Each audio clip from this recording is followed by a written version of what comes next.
The Subcommittee on East Asia and the Pacific will come to order. This hearing will focus on the ongoing synthetic opioid crisis in the United States. Specifically, witness expertise will help assess the Chinese Communist Party's role in the synthetic opioid crisis and how the United States can address this very important issue. Let me now recognize myself for an opening statement. Good afternoon, and welcome to the East Asia and the Pacific Subcommittee's hearing titled Beijing's Poison Pipeline, the CCP's Role in the Fentanyl Crisis. Today, we mark the 37th anniversary of the Tiananmen Square massacre, when the Chinese Communist Party brutally murdered thousands of innocent civilians who dared to demand freedom. Few events more clearly expose the CCP's ruthless disregard for human life when it stands in the way of the party's interests. Today's hearing will examine how that same region has shown a similar indifference to American lives. The People's Republic of China is the primary enabler of the fentanyl epidemic that kills tens of thousands of Americans every year. While Mexican cartels manufacture and traffic the final product, the deadly supply chain starts and is engineered in China. Chinese companies produce the precursors that are required to make fentanyl and other synthetic opioids. Those chemicals are then shipped to Mexico, where cartels turn them into deadly narcotics and flood American streets with poison, leaving devastation, addiction, and death in their wake. This is not happening without Beijing's knowledge. The Chinese government subsidizes the export of at least 17 deadly chemicals that have no legal use.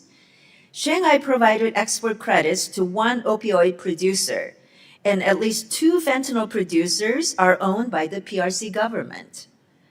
Chinese criminals have become the de facto bankers and money launderers of choice for Mexican cartels, to which Beijing has turned a blind eye.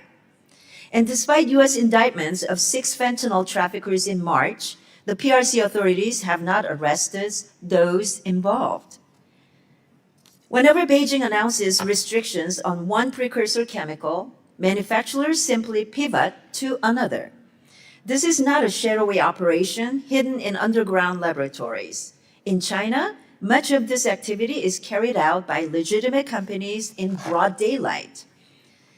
Why does Beijing allow these factories of death to remain open? Because the Chinese Communist Party sees strategic value in Americans' suffering. It has repeatedly chosen geopolitical leverage over human life. I applaud President Trump and his administration for forcing Beijing to the table and refusing to accept empty promises while Americans continue to die. The president has demonstrated a willingness to impose real consequences when the CCP refuses to negotiate in good faith, and Congress must ensure he continues to have the tools necessary to confront this crisis. That is why I'm leading an effort to reauthorize fentanyl sanctions, which are set to expire this year. If we let these sanctions expire, China would have no reason to negotiate with the United States over this critical issue. I look forward to working with my colleagues and the Trump administration to end this state-sponsored trafficking network and ensure Beijing can never profit from the loss of American lives again. Under President Trump, I'm confident we can cut off this poison pipeline.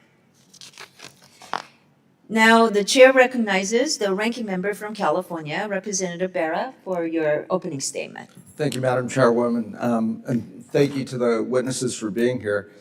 I'm a physician by training, and I think about this issue pretty deeply from life before Congress, when helped a close friend whose daughter became addicted to fentanyl and to drugs through pill popping parties. And as a young member of Congress, sat with parents who lost children. And so, Mr. Yates, I'm glad that you're dedicating your life to the legacy and memory of your daughter, Christina, to help prevent that next family from having to go through that suffering. And And I'm glad that we are, looking at the initial stages of, where some of these precursor chemicals come from, but it's going to be an all of the above approach. I'm on the Intelligence Committee and gone down to Mexico City to talk to our DEA agents down there and what we're doing down there. And this is a vexing and challenging problem. So we've got to certainly address the supply side of things, use all the tools that we have.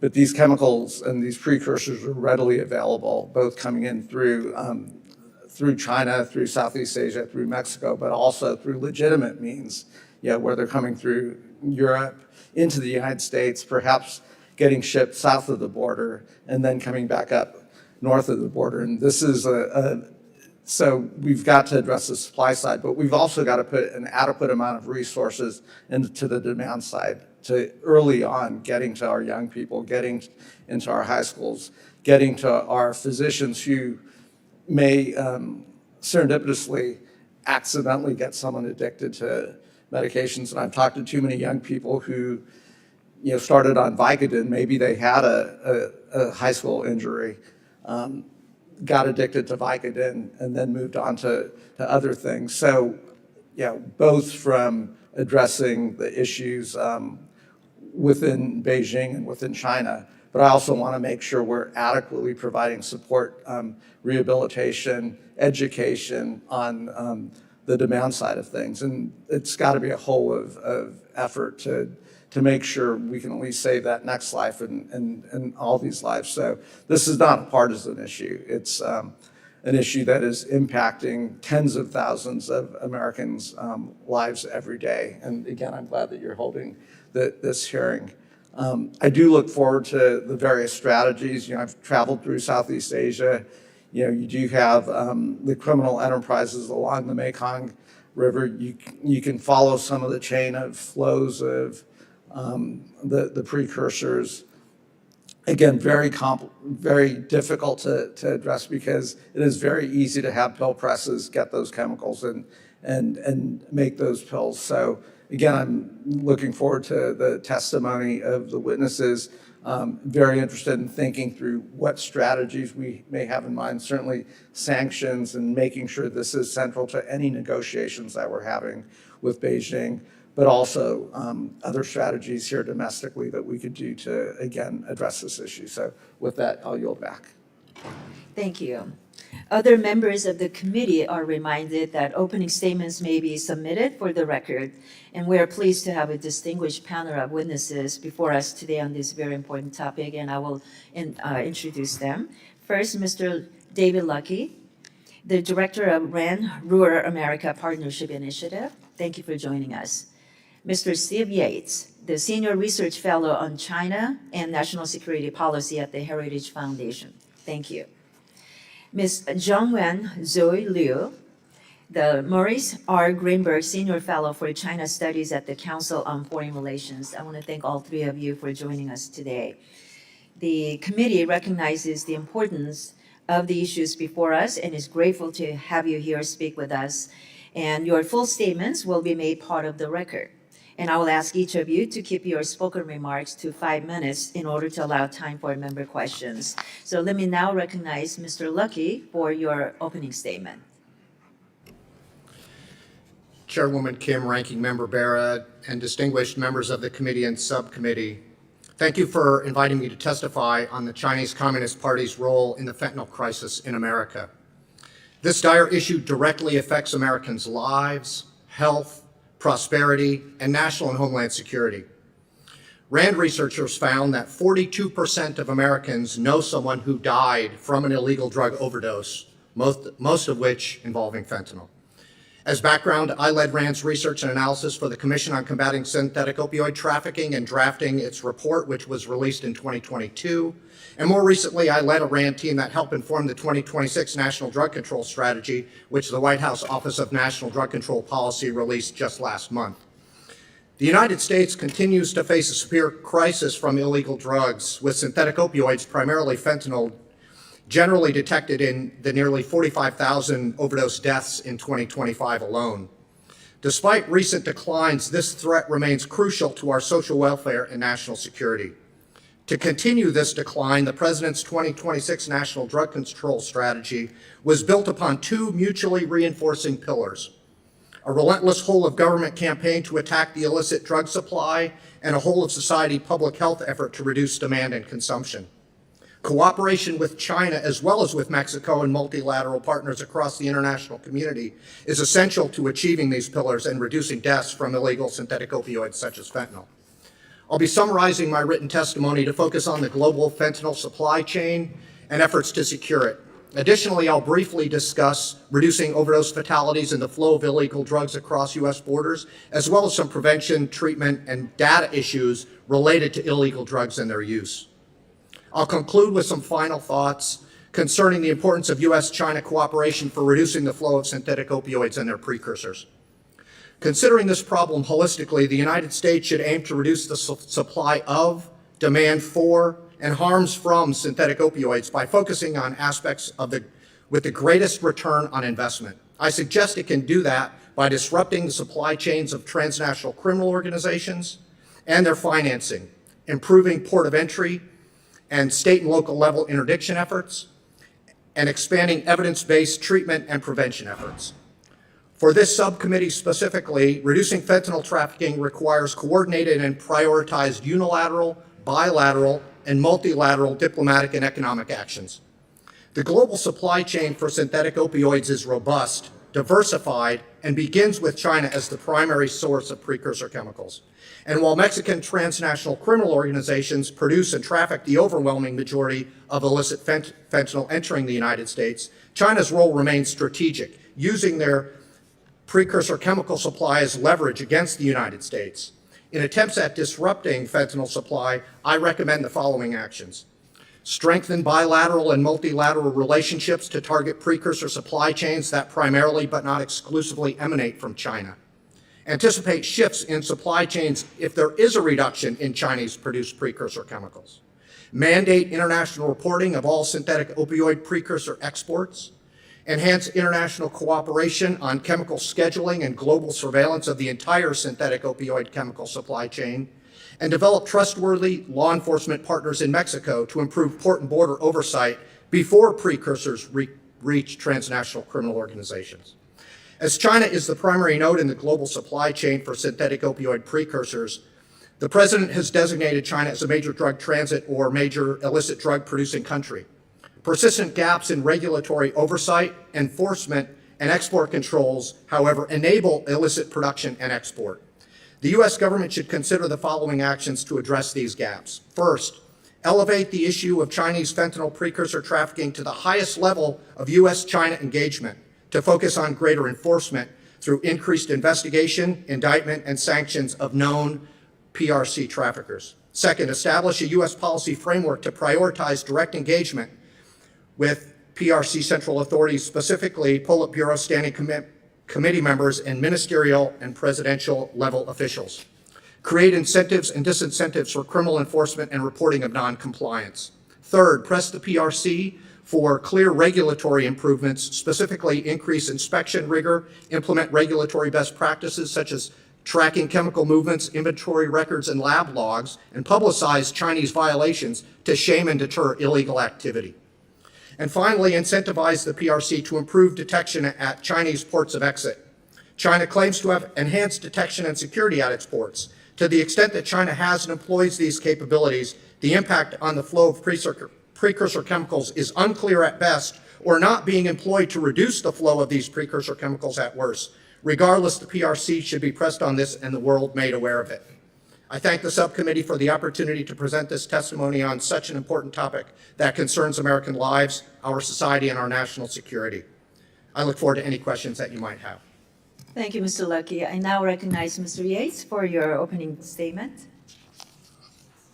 Good afternoon, Subcommittee Chair Kim, Ranking Member Bera, distinguished members of the subcommittee. My name is Steve Yates. I serve as Senior Research Fellow for China and National Security at the Heritage Foundation. The views I express today are entirely my own and do not reflect the views or positions of the Heritage Foundation. I deeply appreciate the subcommittee leadership for inviting me to testify on this urgent issue of both national policy and profound personal importance. For nearly 4 decades, I have worked on U.S. national security policy and challenges posed by the People's Republic of China. Never did I imagine that one of these policy challenges would strike my own family so directly. In October of 2023, our family joined the growing circle of American families devastated by fentanyl. Our daughter, Christina Marie, was just shy of her 25th birthday when she ingested an off-market Xanax laced with fentanyl. From the trauma center to intensive care unit to then hospice, we spent 12 agonizing days fighting to save her. Ultimately, we had to accept her loss and the hole it left in our lives.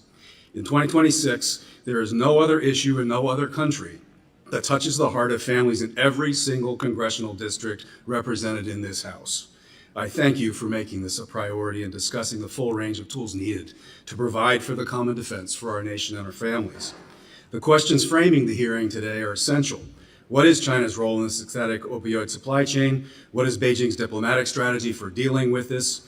And what can the United States do to sharpen our strategy and tools to reduce the flow? Before I dive in, I want to note an important context from my colleagues at the Heritage Foundation. In their 2024 backgrounder, they made clear at the heart of this crisis is a global partnership between America's top geopolitical adversary and the transnational criminal organizations. Chinese precursor chemicals form the backbone of the supply chain killing Americans. Since then, America has taken several important steps. An executive order designating cartels as foreign terrorist organizations, tariffs on China, Mexico, and Canada explicitly tied to fentanyl flows, the HALT Fentanyl Act that permanently scheduled fentanyl analogs, enhanced Treasury sanctions on Mexican banks, Chinese chemical networks, and an executive order designating illicit fentanyl and precursors as weapons of mass destruction. On the PRC side, they have responded with some actions, releasing a white paper, scheduling additional precursors, announcing export licensing controls, and holding bilateral meetings. Yet despite these steps, the PRC remains the primary global source of precursors and pill pressing equipment for the Mexican cartels. China's role in the supply chain is central and ongoing. Chinese precursor chemicals continue to flow to Mexican cartels. Beyond chemicals, Chinese money laundering organizations play a critical role in moving cartel proceeds back to Mexico. Beijing's diplomatic strategy has consistently been one of minimum effort. For years, Chinese officials claimed they lacked information or control, asking the United States for detailed intelligence. This is difficult to accept in the world's most sophisticated surveillance state. In public diplomacy, at times they accuse Americans for blaming China to hide from our own domestic problems. Despite promises made to multiple U.S. presidents, the PRC has not taken strategically significant steps to verifiably stop the flow. This is a choice, not a coincidence. In a country that tightly controls less sensitive matters, they are doing just enough to deflect stronger pressure, while signaling this is not a real priority for them or for us. To achieve meaningful change, the United States must target China's strategic vulnerabilities: access to the American consumer market, access to U.S. financial system, and access to imported energy. The tariffs and sanctions issued in 2025 proved effective in bringing China to the table. Congress should consider legislation to refine and strengthen these tools for the fentanyl fight. With the designation of fentanyl precursors as weapons of mass destruction, we should fully utilize the broad legal, financial, and operational authorities this provides. We should also explore leverage through China's energy dependence, including potential taxes on energy purchases that could fund enforcement and treatment of victims. Finally, we must dramatically reduce America's dependence on China's pharmaceutical supply chains. Our reliance on China for legitimate medicines creates the very infrastructure that enables the illicit trade. Reshoring and diversifying production will both protect public health and create genuine leverage to demand action on the illicit side. This crisis has claimed the lives of over 500,000 Americans in the last decade. It's not simply a drug issue, it's a national security emergency. I thank you for the honor to testify today, and I look forward to your questions. Thank you, Mr. Yates. Now, Ms. Liu, I would like to recognize you for your opening statement. Chairwoman Kim, Ranking Member Barra, and members of the subcommittee, thank you very much for the opportunity to testify. I'm Zongyuan Zoe Liu. I'm the Maurice R. Greenberg Senior Fellow for China Studies at the Council on Foreign Relations. CFR does not take any institutional position. The views here today are my own. Every overdose death is a family tragedy. Overdose deaths fell sharply in 2024, and according to provisional federal data, the decline consistent in 2025. But there 70,000 Americans still died. That is progress, not victory.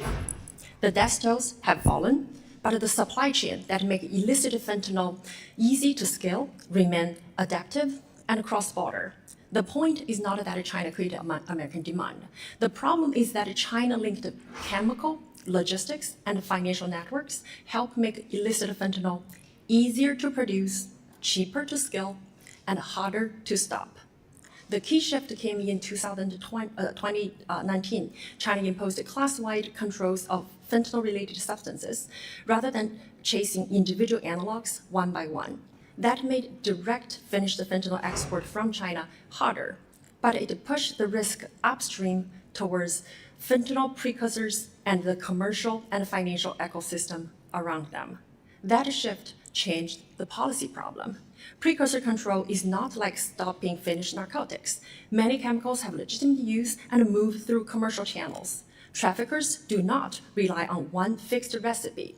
When one precursor is controlled, they can shift to another input, another synthetic route, or another synthetic opiate. Congress, therefore, needs adaptive enforcement, not static checklist. A senior State Department official has publicly stated that the United States has no evidence Beijing deliberately directs illicit drug shipment into the United States. That distinction matters. But the problem is not proven central direction. It is a serious supply chain governance failure in China. China has not consistently policed the illicit edges of its chemical, online, logistics, and financial systems. The question then is how the United States can turn that responsibility into measurable Chinese measures.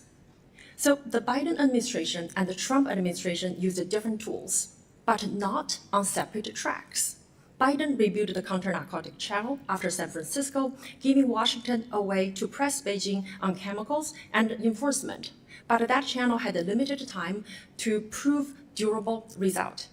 Trump added leverage through tariffs and trade bargaining, which elevated urgency and may have accelerated visible Chinese steps. But pressure alone cannot identify suppliers, brokers, shippers, or money launderers. The lesson is that channels and leverage must work together. Diplomacy must produce enforcement, and pressure must be tied to implementation.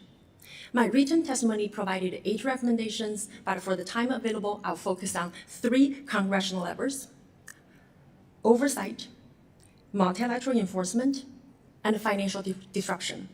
First, Congress should require regular interagency reporting on proof of reinforcement, not just proof of announcement. When Beijing adds chemical controls, Congress should ask whether those controls have changed behavior. Did they block shipments, shut down bad actors, remove online vendors, and disrupt payments? Second, Congress should fund multilateral enforcement, not just bilateral pressure. Because the supply chain crosses borders, pressure on Beijing will work best when it is connected to a standing operational channel among the United States, Mexico, Canada, and China. Third, Congress should follow the money. FinCEN reported about $1.4 billion in suspicious fentanyl-related transactions in 2024.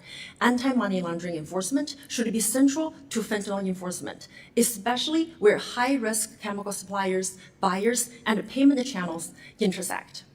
Congress should insist not on promises from Beijing, but on measurable disruption of the networks that make illicit fentanyl scalable.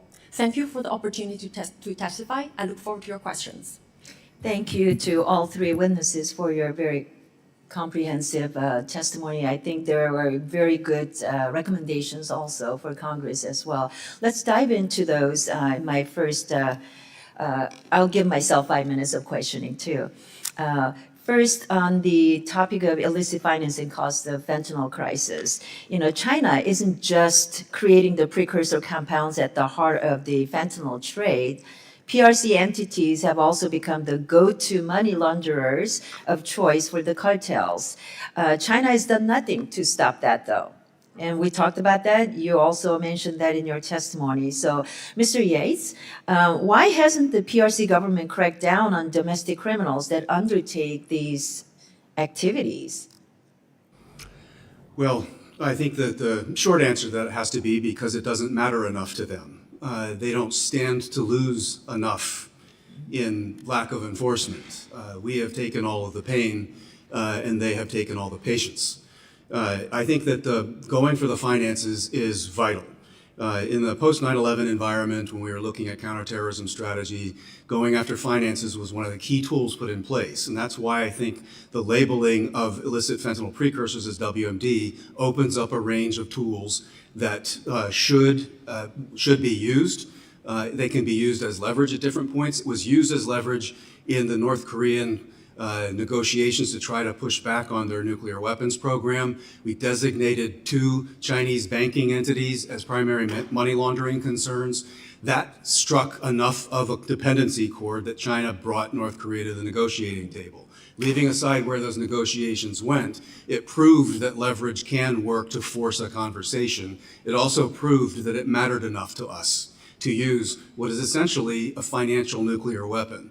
That, I think, is what we feel like we have faced, and they don't feel like they have had to face that.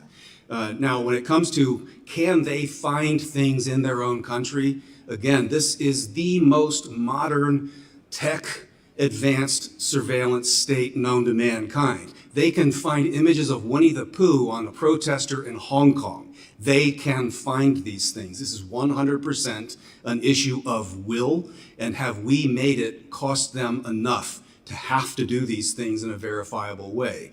They have designated a handful of people and a few companies. We lost 500,000 lives. Those 6 people and those few companies couldn't have been responsible for it alone. Thank you. You know, the Department of Justice in March indicted citizens and 2 PRC-based pharma companies for their involvement in the fentanyl trade. China, however, have not taken any legal action against those citizens or companies and continues to fuel that crisis. So, Mr. Luckey, can you talk about how the United States can carry out legitimate law enforcement actions against fentanyl smugglers without PRC government? Thank you for the question, Madam Chair. First, I would suggest designating money laundering networks as strategic corruption infrastructure using the International Emergency Economic Powers Act. Second, I would recommend establishing a review body for money laundering linked trade based on or similar to the Committee on Foreign Investment in the United States. Leverage economic statecraft to pressure China to cooperate. Conduct cyber-enabled disruption of money laundering organization infrastructure.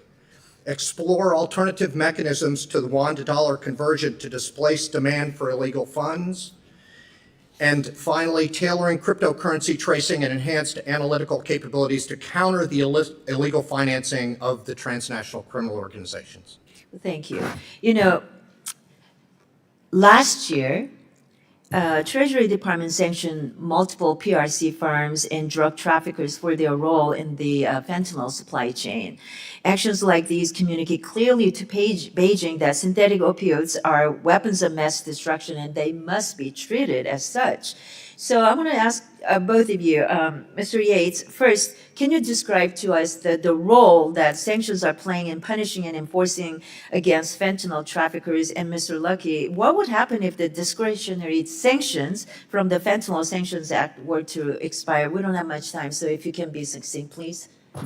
Very briefly, if it's the broad scope designation of primary money laundering concern, those entities can no longer access the U.S. financial market. It is one of the big 3 dependencies that China has. They can't function without access to U.S. dollars in our financial system. And so that designation opens up a whole different level of priority for them to engage. The targeted ones at companies and individuals, it's an important signal, but oftentimes what it results in is like when you turn the lights on or off in a room, cockroaches go to a different room. And so it's an endless effort to go after those. Mr. Yates. Thank you, Madam Chair. In addition to just renewing those sanctions, I would recommend strengthening the sanctions, enforcing the sanctions, tie those sanctions to enforcement of efforts that the Chinese claim they're making. Let's force China to take action on these by enforcing the rules that they claim they have in place. Thank you very much. I now recognize Ranking Member Berra for your 5 minutes questioning. Thank you, Madam Chairwoman. complicated and very difficult challenge because a lot of these precursors are used for legitimate purposes as well and then can be used illicitly. I agree with all of you that, follow the money, disrupt the money, go after the criminals, and then use the tools that we have to hold the Chinese accountable for addressing those individuals.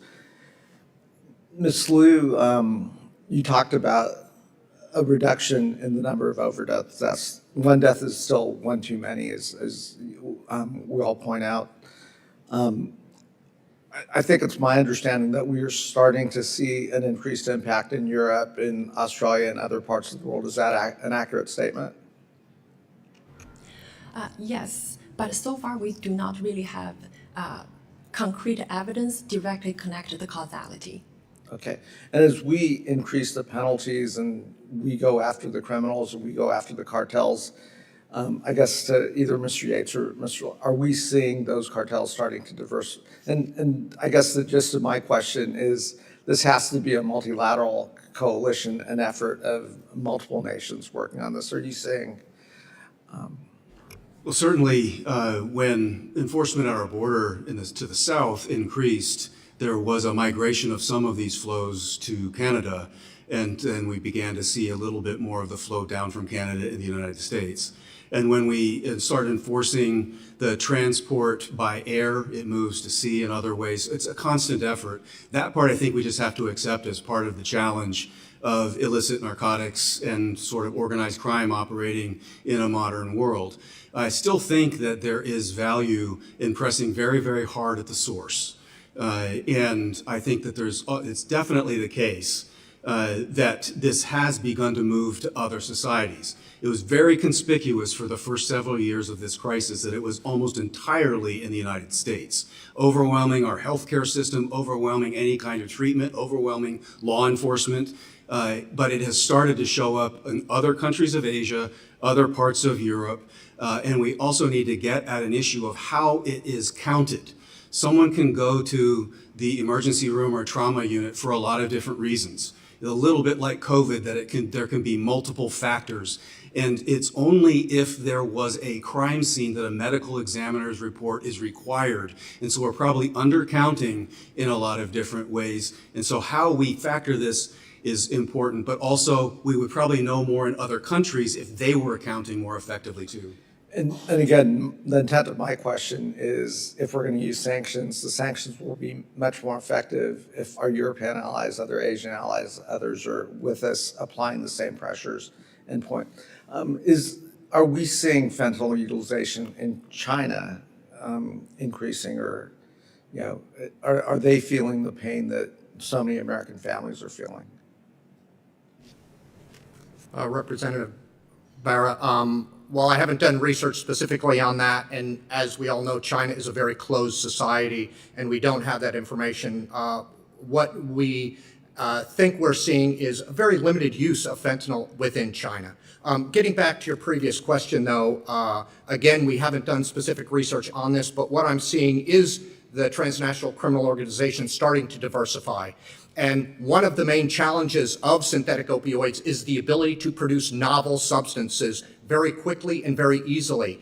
As we've had this fentanyl crisis in the United States, to this point, it's largely past Europe. Europe might be in the next phase of this with nitazines. That might be the next stage of this problem. And then what we're on the very leading edge of is a class of drug called orphines, which sounds very much like morphine and other opioids that we've heard about, but it's a different class of drugs, and that might be the next challenge that we're facing.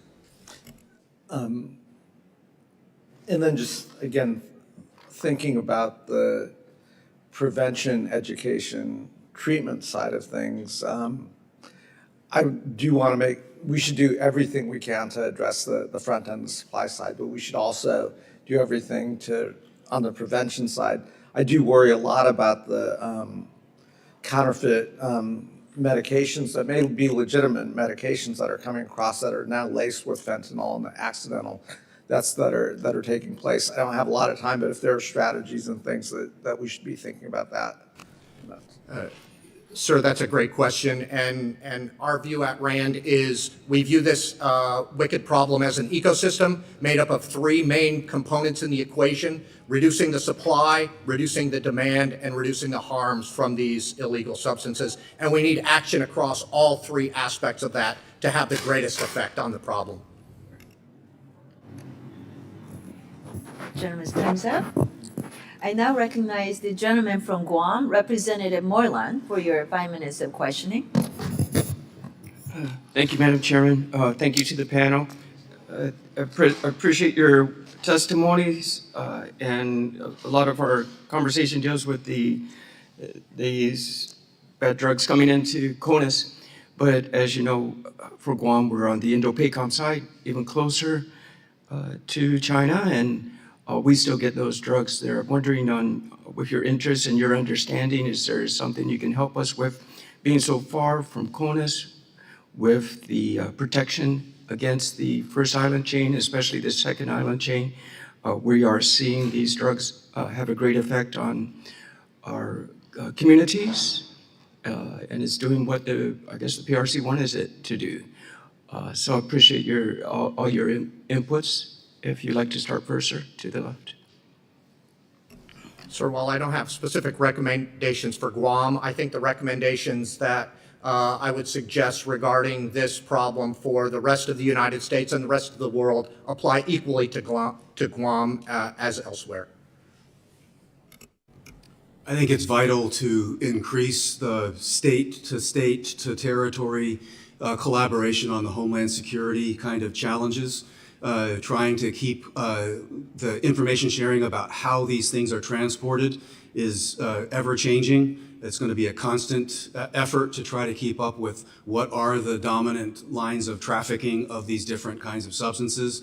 You definitely are on the front end of tourism and other kinds of things that will connect the region. And you are also a throughput into U.S. sovereign territory that gets used by these places.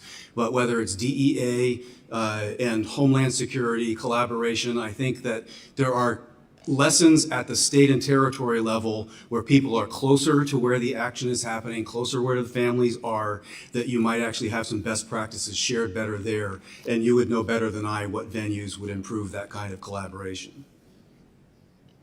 Yeah, thank you for the question.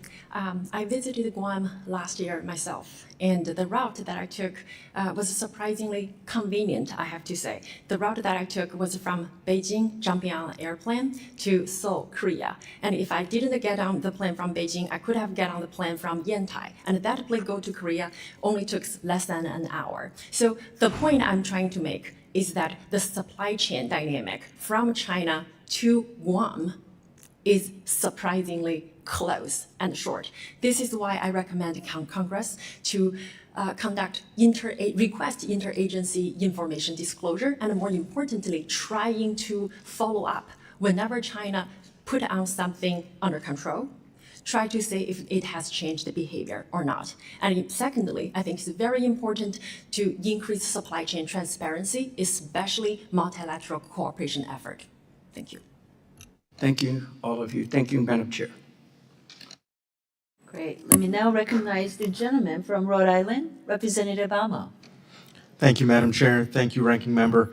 Thank you to our witnesses for being here. Mr. Yates, thank you for sharing your very personal story, and thank you for your work. The scourge of the opioid crisis has stolen far too many lives. Across my home state of Rhode Island, too many families have an empty seat at the dinner table. Too many high school reunions have a classmate missing. Too many children are growing up without a parent. And too many communities are carrying the weight of a preventable loss. Over 150 Rhode Islanders died of opioid overdoses last year. While we're making headway, there's still more work to do. Thanks to the work of Rhode Island's Overdose Task Force, first responders, healthcare providers, and harm reduction organizations, overdose deaths have declined. We have also expanded the use of overdose reversal medications like naloxone to save lives. Just last December, quick-thinking Providence firefighters used naloxone to save 7 college students who overdosed at a house party. I'm leading the bipartisan Having Overdose Protection Equipment, or HOPE Act, with Congressman Addison McDowell to ensure that these life-saving medications are readily available in public spaces. But expanding access to naloxone alone is not enough to end this crisis. If we're serious about ending this crisis, we also have to stop these drugs before they reach our communities, a sentiment I've heard echoed in this hearing today. That means confronting the flow of precursor chemicals used to manufacture synthetic opioids. China remains a major source of the precursor chemicals fueling this epidemic. While progress has been made in disrupting supply chains, traffickers continue to adapt faster than governments. The drugs entering our communities today are more potent, more unpredictable, and more deadly than ever. In the last few months, Rhode Island has seen a spike in opioid deaths from these new drugs, which are 10 times more potent than fentanyl. Cyclorphine and spirochlorphine, drugs that can require multiple doses of overdose reversal medications to survive. We need stronger international cooperation, better intelligence sharing, and sustained pressure on criminal networks moving precursor chemicals and synthetic opioids around the world. Now, historically, we've worked with China to combat the flow of precursor chemicals from China, but the Trump administration has derailed our bilateral efforts and cooperation. The Trump-Xi summit in Beijing last month was an opportunity for the president to make progress, but we haven't seen any changes or updates on this urgent matter. So, Dr. Liu, what steps should the United States have pursued during the summit with China, and what can we do going forward with them and other international partners to disrupt precursor chemical supply chains and prevent these substances from reaching the Western Hemisphere? Thank you very much for your question. I'd say the most important thing, number one recommendation I'd say, is to strengthen targeted sanctions in addition to just broad sanction. I'd say Congress should support targeted sanctions against not just Chinese, but foreign chemical suppliers in general. Part of the reason is because even if we cut off suppliers from China, there are other places such as India that are remain to be major suppliers to international API market. And then to directly answer your question with regard to what happened during the Trump-Xi summit, I'd say that has been a following, at least in May, up so far, there have been two announcements, again, nothing proven in terms of action yet, but two announcements coming from Chinese authorities with regard to tightening control of chemical materials flowing from China. But again, this is why I think Congress should ask not just about proof of announcement, really following up with regard to actions. Thank you. What we're also seeing from the Trump administration is harm programs aimed at combating the opioid crisis. The administration has cut grant programs and fired expert staff working to combat the opioid crisis and respond to new synthetic drugs at the CDC and SAMHSA. And they're proposing cuts to the international narcotics control and law enforcement grant programs that target the fentanyl supply chain by funding training, equipment, and other investigative capabilities in partner countries. So, Dr. Liu, how would the cuts to these programs and the firing of our expert staff impact the U.S. ability to counter the flow of fentanyl precursors?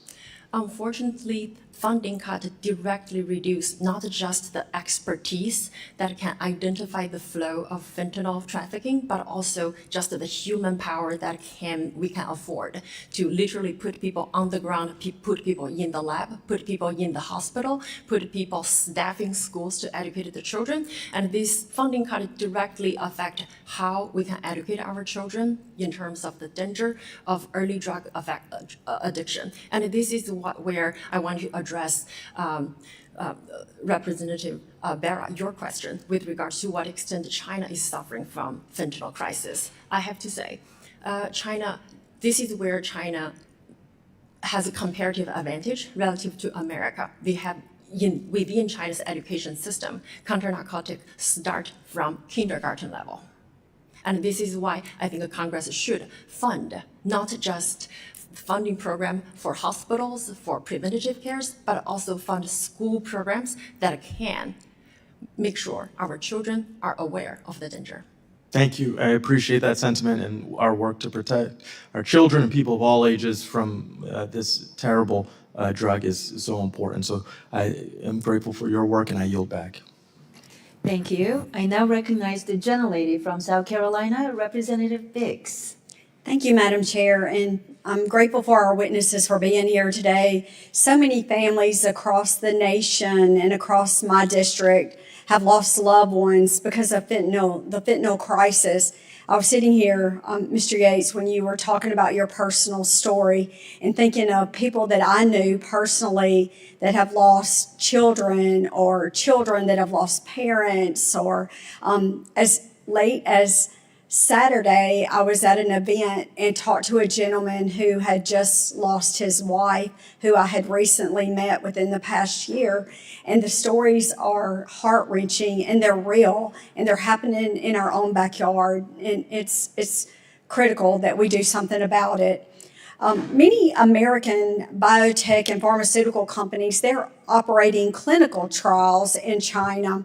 And to me, that raises concerns about whether those trials operate with the same oversight over safety and ethics standards as trials that we hold here in the United States.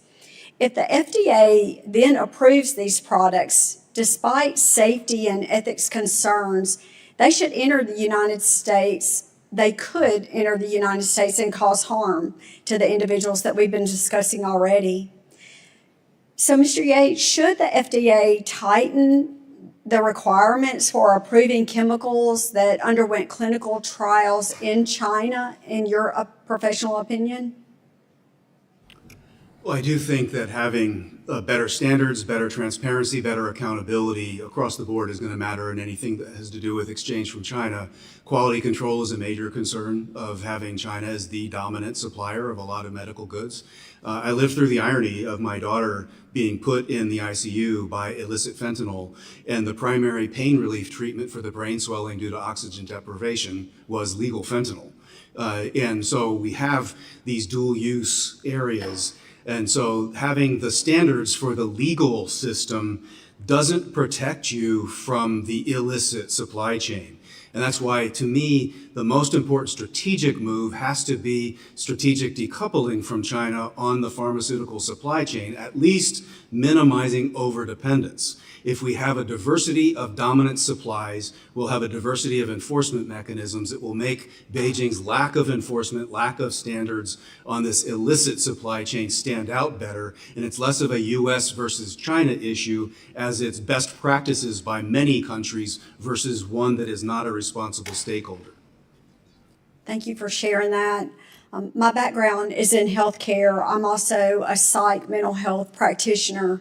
So I've seen these stories, real life stories up close, and it is very personal to me. And given that and the focus of today's hearing, I want to highlight a bill that I'll be introducing very soon to counter the biotech threats from China. As someone still serving in uniform, I know we can't afford to wait until the threat is already on the battlefield in our own communities, as we've already discussed, and China isn't waiting. It's racing ahead in the biotech field, and I think we can all see that. It's very relevant. So in order to collect genetic data and strengthen its military or create diseases that are harder to detect and to treat. The National Security Commission on Emerging Biotechnology warned that if America does not act quickly, we could fall behind in ways that we may never recover from. So I would like input from all the witnesses. Do you believe that Congress needs to act now to make sure that America is prepared for this actual threat? Thank you, Representative Biggs. I absolutely think that the United States should do everything it can now to get ahead of that problem and all other associated problems in this space. With the looming approach of artificial intelligence and artificial general intelligence, and the likelihood that there will be far more synthetic opioids coming to the scene, everything that we can do now to prepare for that and mitigate problems associated that we should take. Thank you. I strongly support that line of thinking. I think if you look at what has been proposed with this Pax Silica collaboration on high-tech issues, I think that there's a similar logic that should follow biotech.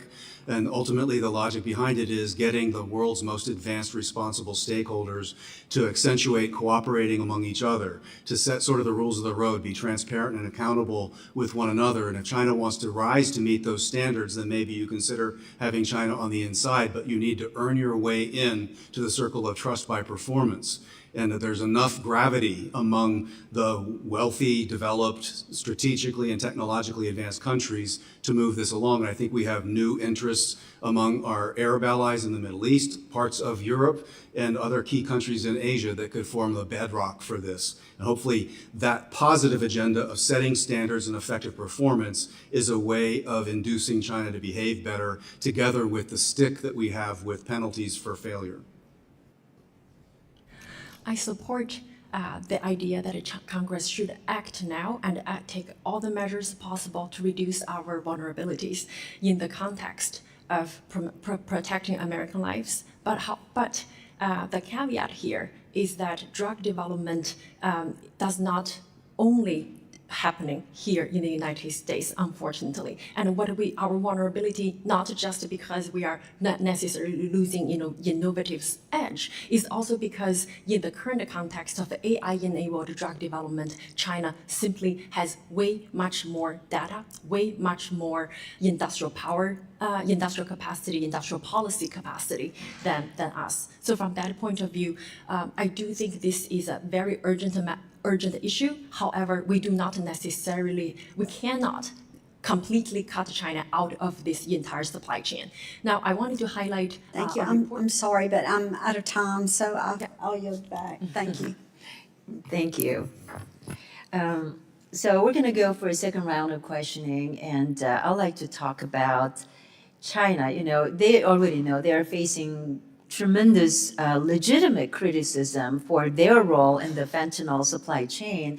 But you will hear Chinese propagandists, they say that they have listed certain specific chemicals and precursors to block their sale abroad. But they make those announcements like every now and then, every few months, often following diplomatic meetings. Like Ms. Liu, you mentioned when President Trump met Xi in San Francisco, they even organized, I think it was Biden time, they had a working group on fentanyl. I don't know what progress we've made, but in the last, shortly after Trump and President Xi summit in China last month, Beijing controlled an additional 3 precursor chemicals. So what we want to hear is what is the next step that Beijing should take to show it is in good faith working with the United States on this issue. You asked that we should be asking for interagency information or even demand real action instead of just making announcements. And you mentioned the 2 summits since announcement that made since the 2 summits took place. But I think there is much more that PRC could be doing to crack down on fentanyl trade, from creating the know your customer requirements or closing down the known fentanyl producers, preventing PRC illicit financing of the cartels and more. So could you talk to us, all 3 of you can talk about this, couldn't China close these precursor factories anytime that it wanted to? Why isn't Beijing doing it? And just because China is incrementally banning certain precursors, does that mean China is responsibly cracking down on drug trade? I threw many out there, so any of you can address those issues. Thank you very much for the question.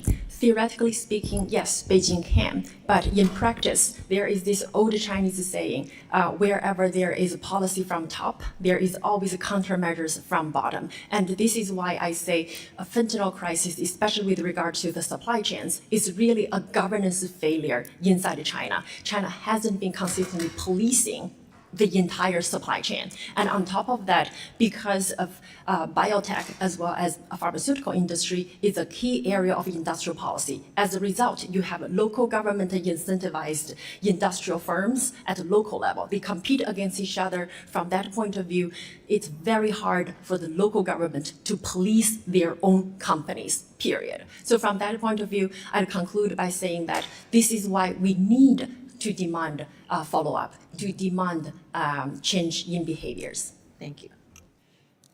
Mr. Yates? I think to a certain extent, we often impose our logic on our counterparts when we're engaged in negotiation. I think it's useful to remember that President Obama, President Trump, President Biden, now President Trump again, have all interacted with Xi Jinping about this topic. He has lied to all of them about enforcement. At some point, we have to draw the conclusion that we're dealing with essentially a mafia that's not getting out of the business. And so it's only going to change if we are making it have to adjust its behavior. The president, I know, has raised it at a personal level with Xi Jinping. We've had interagency groups that have worked back and forth. There is some cooperation that happens. Usually it will be intelligence that China will provide us to enforce in our country. But it's odd that they can provide the intelligence to find these individuals in the United States, but are somehow not able to find factories that have to operate at a scale to kill 500,000 people. So these cannot be things that are hiding underground. They are findable, and so it's a question of will. There's, for any of us that have been dealing with China for a long time, in the bad old days, and maybe still to today, when you were engaged in a political crime, you could be put to death and your family was forced to pay for the bullet. Who has been forced to pay for the bullet in China for what they've done to us? And if they did it, they would publicize it. They would want to be seen doing good. The people that have been designated so far haven't even been convicted. So to me, it all comes down to will, and maybe we keep thinking we can negotiate a way out, but we can't. Thank you. Mr. Lucky, you have final words. Thank you, Madam Chairwoman. First of all, I think it's very easy or much easier to change regulations or change laws than it is to enforce these laws. I'd like to add that the chemical production in China is the largest in the world. It's about 4/10 of the entire chemical production on the planet, larger than the combined chemical production of the United States and the European Union. With that, chemical industry is roughly $2 trillion of business. And I'd like to note that these illegally diverted chemical precursors make up only tens of millions of dollars, or about 1/100,000th of the total amount of these chemicals that are produced. So we need to be realistic about our expectations. Yet with that, a single 55-gallon drum of chemical precursors can make perhaps millions of doses of illegal fentanyl that can kill Americans. And additionally, while we're concerned about fentanyl and fentanyl precursors now, we don't know what's coming next. And I'll just add where I started. The proof is in the pudding. We need to see enforcement on these actions if we're to believe that China is taking steps that we expect them to take. Thank you very much. Ranking Member Berra. Thank you. So Mr. Lucky, you talked about where the majority of the chemical industry in the world exists, and we know a vast majority of the precursor chemicals for fentanyl are coming out of China.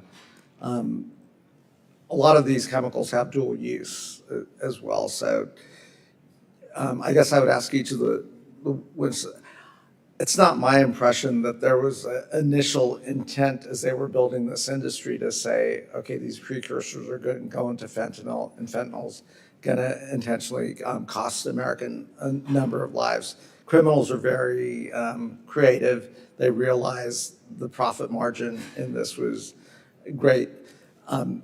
Because intent matters, but now that we know the impact of what these chemicals do, we do have to compel them to say, maybe that wasn't your intent, but this is what's happening. These chemicals are originating within China, and we have to do everything we can to stop, or at least disrupt the flow of those chemicals to the extent possible. I do worry about, legitimate companies, legitimate American companies or European companies buying these dual-use chemicals and then those chemicals getting diverted. So I'd be curious about strategies on, we've got to go to the source and we've got to make sure they do the enforcement and hold them accountable for doing those enforcements, especially if they're aware of quote-unquote legitimate chemical companies that are doing illegitimate actions. We've got to go after those folks. How do we track those? And we haven't talked a lot about the pill presses as well. Is that another strategy of who's creating these pill presses? Who's buying these pill presses? Is there, I think the chairwoman alluded to, who's the end purchaser? Are they a legitimate purchaser? How do we make sure? To me, those are also strategies I think we ought to think about. And then Ms. Liu, you touched on just going after China in and of itself may not solve this because you're starting to see industry prop up in India and elsewhere that, so it's got to be a whole, government. I guess I'd ask any of you to, are we thinking about that correctly? Yeah, Ranking Member Barra, thank you very much for the question. I completely agree with your assessment. On the one hand, there is no coherent grand strategy inside China saying that they are going to develop the world's largest chemical industry and pharmaceutical industry in order to poison American minds. However, their lack of acknowledgement, their aloofness to not just their industrial policies impact on American industries, but also on the illicit fentanyl supply chain. That matters a lot. So this is why Congress should pressure China in terms of not just giving us promises, but also act. Now, the problem becomes how to act. If China can impose export controls and demand end user license verification on rare earth material, they can probably do that as well.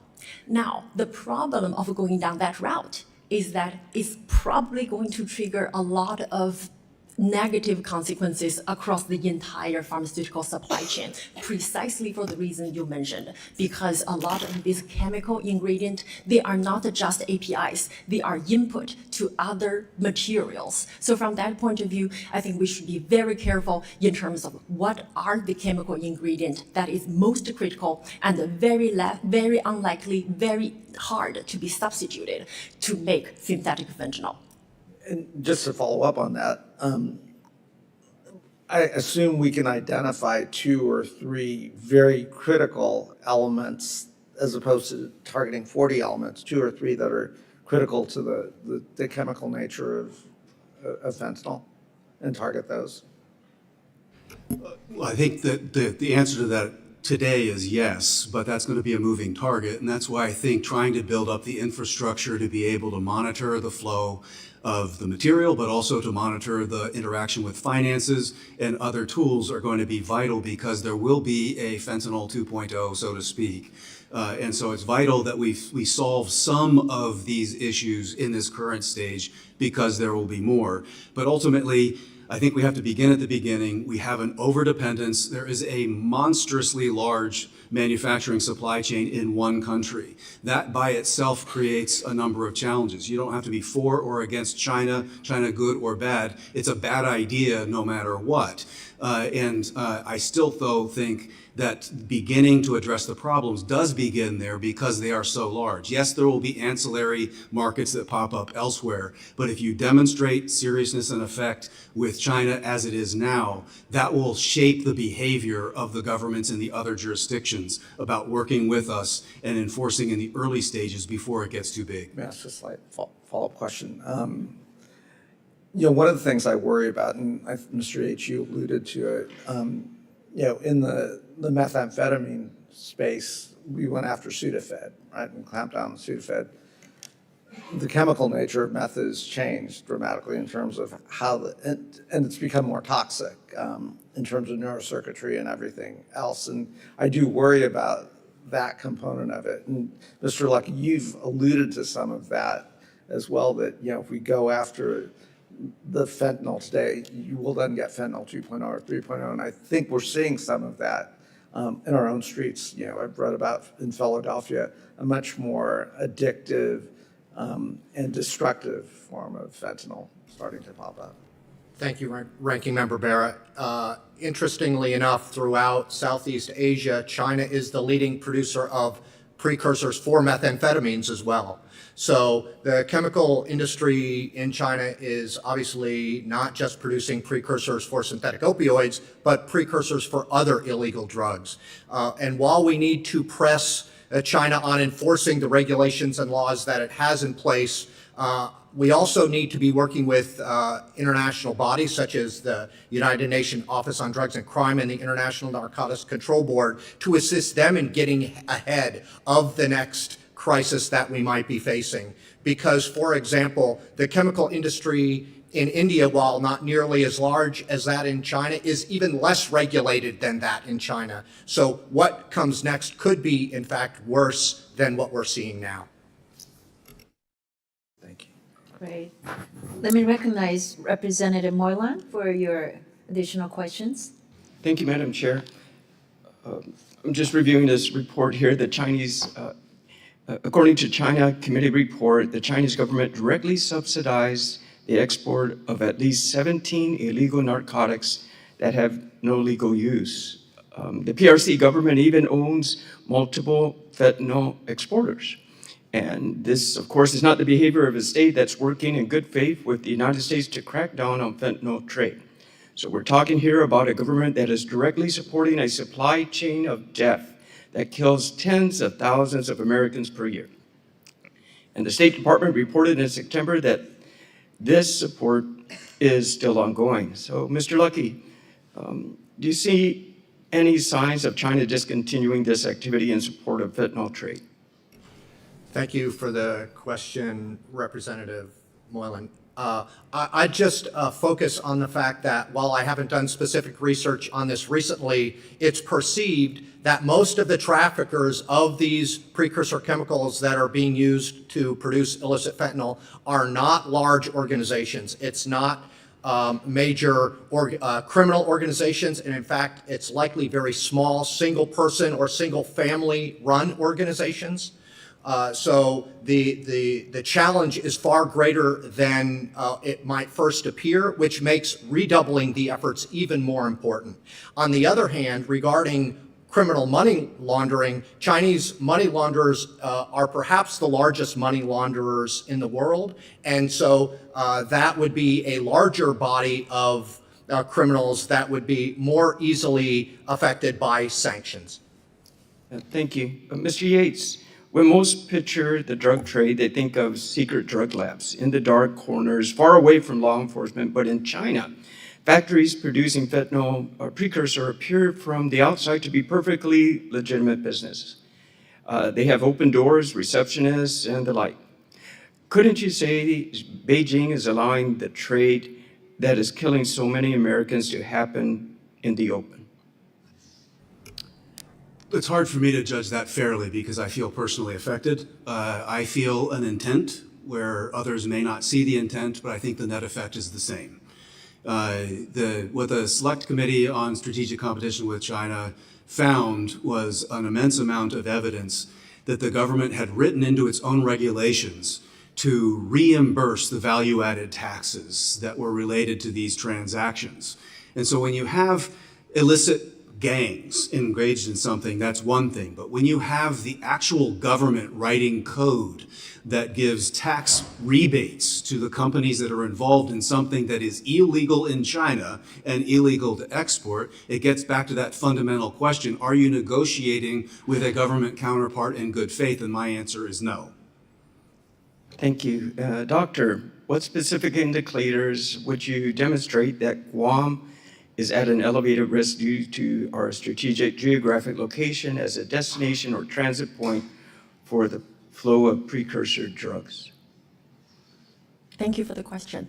Number one measurement is purely geographic distance. Guam is simply very close to the PRC homeland.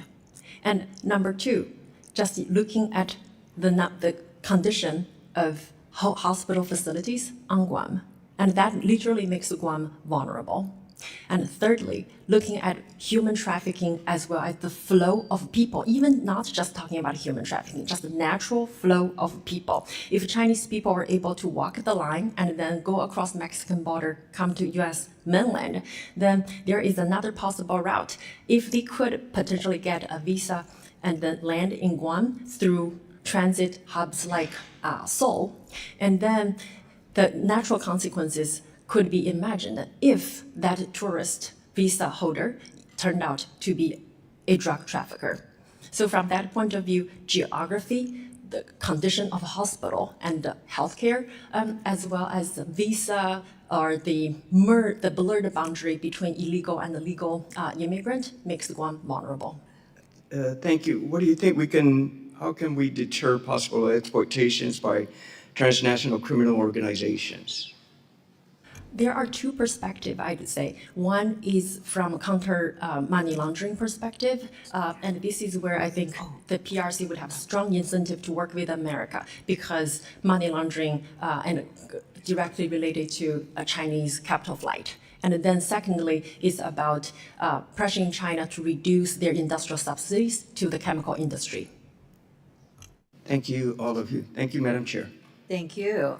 You know, recognizing how deadly fentanyl is, you would think in a normal scenario, China could do more to block a broader list of these chemicals, which obviously can be used for fentanyl production. So do you think it should be something that United States negotiators should be doing? Thank you for the question. I think China would not want to change it. It simply will not change because of external pressure. China will change only if it realized that there is a cost for not just the Chinese people, but also for Chinese policymakers, as well as for the Communist Party of China. And that cost would come from not just negotiation, but also pressure and leverage. Now, pressure and leverage comes not just from tariff, but also through targeted sanctions. And the reason I emphasize targeted sanctions is because China has been actively building an alternative payment system that is based in renminbi. If China were able to broaden its renminbi-based financial system, that is going to make China very hard to be deterred and very hard to be sanctioned. I'm not saying that a renminbi-based financial system is going to make China immune to US sanctions, but it's going to significantly weaken our sanction power. Absolutely. Do you want to add to that? I strongly support the idea of expanding the list. I think that it allows for some discipline to be imposed upon the legitimate industries. And if there's accountability there, it's ultimately the legitimate industries that the illicit networks are parasitical beneficiaries. And so we might have a better chance of having people who are in the legitimate business having more power and will to enforce than talking to a government negotiator. Thank you. Thank you, Madam Chairwoman. I would recommend, first of all, scheduling illicit drugs and all precursors that are known to be used in the manufacture of those illicit drugs. And secondly, to the point of China's geostrategic interests, we need to provide incentives to make them want to comply and disincentives if they don't. Thank you very much for those wonderful responses to all of our questions. I want to thank the members for participating, and I want to thank the witnesses for your valuable testimony. Thank you so much. The members of the subcommittee may have some additional questions for the witness, and we will ask you to respond to those in writing. Pursuant to committee rules, all members may have 5 days to submit statements, questions, and extraneous materials for the record, subject to the length limitation. So, without objection, the committee now stands adjourned. Thank you again for joining us.